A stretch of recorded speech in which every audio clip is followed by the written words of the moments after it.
Hello, this is Kendall Banfield, Transport Planner at Inner West Council, and I'm going to talk you through our presentation on the Environmental Impact Statement for the Western Harbour Tunnel and Warringah Freeway upgrade. I'll be giving a project overview and the main issues raised in Council's draft EIS submission.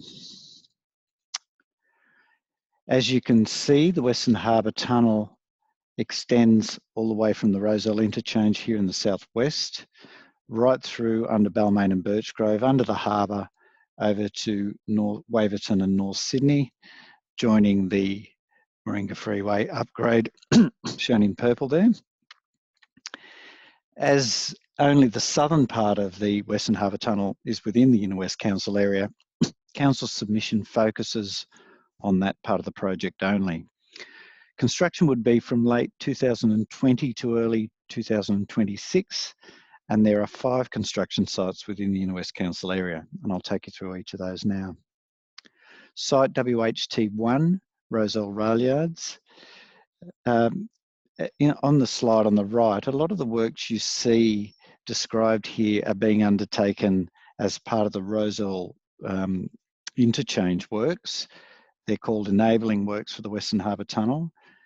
There would be a small construction site shown in the slide here that includes a car park and laydown area that would be part of the Western Harbour Tunnel construction, enabling workers and vehicles to move in and out of the tunnels here. Site WH2, former Balmain Leagues Club site.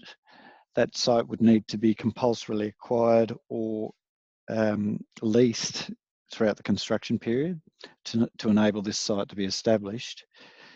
As you can see on the slide, an acoustic shed would be constructed where the spoil is extracted from the access tunnel, shown in yellow there, and spoil trucks would enter from the left in off Victoria Road, according to that red arrow, enter the acoustic shed, pick up the spoil and exit left onto Victoria Road or right through this signalised intersection here.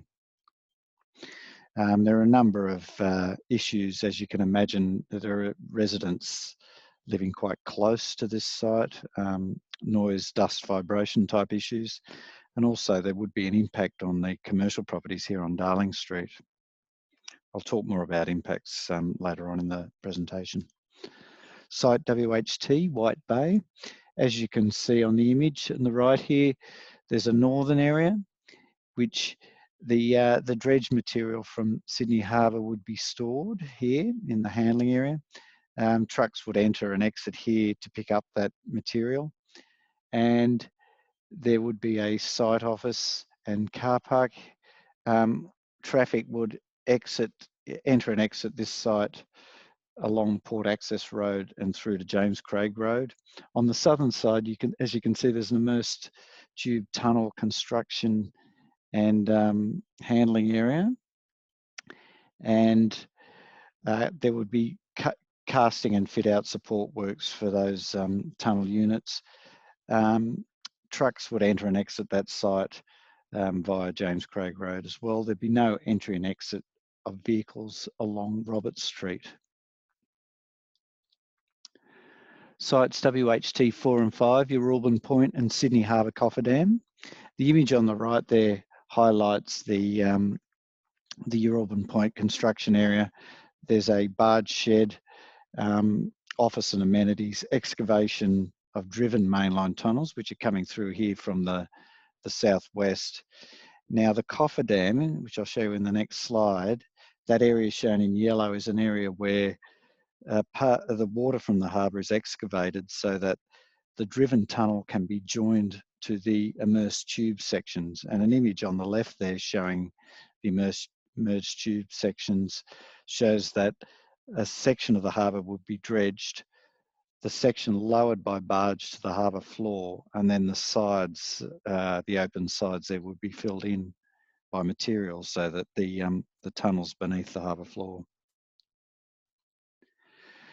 Before talking about the issues, I'll just briefly talk about the submission scope and process. As I mentioned earlier, only the southern end of the Western Harbour Tunnel is within the Inner West Council area, so our draft submission is only concerned with that part of the project. Most of the issues we're raising in the environmental impact statement are the same as those in our November 2018 submission on the Western Harbour Tunnel reference design.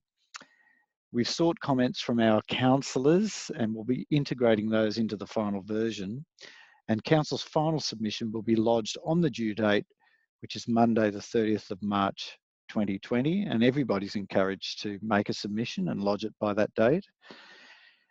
However, if we receive any comments either from councillors or the community after the deadline, we'll be still forwarding those to the Department of Planning, Industry, Environment as a late addendum. At the strategic end, our main issues are that we've always opposed inner urban motorways, including Western Harbour Tunnel and WestConnex. Council prefers traffic reduction solutions to addressing congestions, including public and active transport, travel demand management, transit-oriented development, and some modest or targeted road improvements. We believe the EIS is comprehensive, but we don't agree with some of its key findings. We also believe the benefits of the project appear to be exaggerated and the negative impacts downplayed. Construction impacts, they're the main immediate impacts.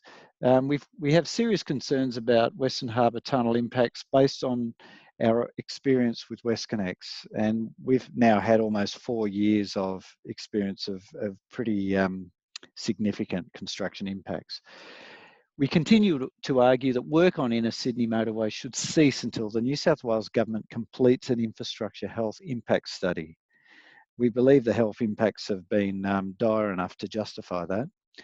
For all 5 Western Harbour Tunnel construction sites within the council area, concerns are raised about noise, vibration, dust, odour, property damage, truck movements, and worker parking demand. And we've experienced all of those impacts through WestConnex. At Uralbin Point, concerns are raised about impacts on Uralbin Park, and that park will be taken over by the construction site for the whole construction period. We're concerns about impacts on marine flora and fauna, on harbour water quality, as well as noise, vibration and safety issues involved in the construction activities, construction of the cofferdams and also the barge movements. Council opposes the former Balmain, the use of the former Balmain Leagues Club site for construction because of impacts on adjacent homes and shops, as well as the delay in providing a Leagues Club on that site. And as I mentioned earlier, the homes and shops are adjacent to the site, so those impacts will be felt quite keenly. Council seeks confirmation that Western Harbour Tunnel construction will not delay delivery of the WestConnex Rozelle Rail Yards recreation area. Construction, traffic and access, we're concerned about cumulative road safety and congestion impacts on Victoria Road, City West Link and adjoining roads from construction traffic. Fortunately, most of the construction traffic will be using those main roads, but there'll be traffic impacts that will have flow-on effects on all of the roads in the area. Cumulative impacts would be created not only by Western Harbour Tunnel, but the impacts also flowing from WestConnex, Metro West Rail, the existing cruise ship terminal, and a range of other activities existing or proposed in the Rozelle area. We're keen to ensure that Western Harbour Tunnel construction does not sever walk cycle access or create unacceptable diversions, as we are now experiencing with WestConnex. Operational traffic and access issues. In particular, we're concerned about increased traffic along Johnson Street and nearby local roads that would adversely affect residential uses and schools along those roads. We don't believe the operational traffic benefits of the project are sufficient to justify the project. Air quality impacts. We've always been concerned about air quality impacts from WestConnex, as we are with this project, particularly impacts on sensitive uses such as schools. And there are a few schools in the area located within reasonable vicinity of the the WestConnex and Western Harbour Tunnel ventilation stacks proposed for the Roselle rail yards. Air impacts not only include vent stack emissions, but also construction dust and vehicle emissions from surface traffic. Filtration of Western Harbour Tunnel vent stacks is sought consistent with the recommendation of the 2018 WestConnex Parliamentary Inquiry. For further information, you should visit the Transport for New South Wales website, which gives you access to EIS documents, background information and community consultation dates. Council's website, which gives you access to Council's 2018 reference design submission, as well as our draft EIS submission. The New South Wales Parliamentary Inquiry website, which gives access to Council's submission to the 2018 inquiry. Once you go to the submission web page, if you look for submission number 379, that is Council's submission, you can download that and you'll see there's a lot of detail on all the issues that I've talked about just now with this presentation. Pretty well all the issues I've talked about that applied to WestConnex and are discussed in detail in this submission also apply to Western Harbour Tunnel, so worth a look if you want to go into more detail. Comments are welcome to be sent to Council at any time. You're welcome to share your submission with us or to check with us that certain issues have been raised, or just send any comment you have in relation to Western Harbour Tunnel. Send us an email with Western Harbour Tunnel in the subject line, and we'll consider that for either including in our submission or just for general information. But the main thing is that if you're thinking of making a submission, do lodge one. It's important that everyone makes a submission, no matter how large or small. Focus on the issues of concern to you and make the submission by close of business on the deadline, which is Monday the 30th of March 2020. Thank you.